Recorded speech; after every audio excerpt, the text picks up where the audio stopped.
Ten podvodník oklamal ešte aj vlastnú ženu. A teraz ti poviem ako. Keď som začal prichádzať na podvody môjho kamaráta, spomenul som si na jednu vec. Ešte keď sme spolu vychádzali, som mu raz pomáhal vynášať stavebný odpad z kozmetického salóna v Prešove. Tam pracovala jeho frajerka. Neskôr mi hovoril, že už spolu nie sú. Klamal. Keď som zistil, čo robí, tak mi došlo, že ju musím varovať.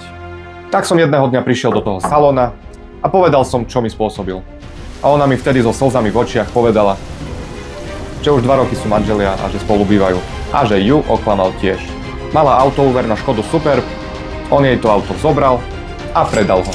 Bez dokladov. Ale peniaze na splatenie úveru jej nedal. A kvôli tomu skončila na polícii.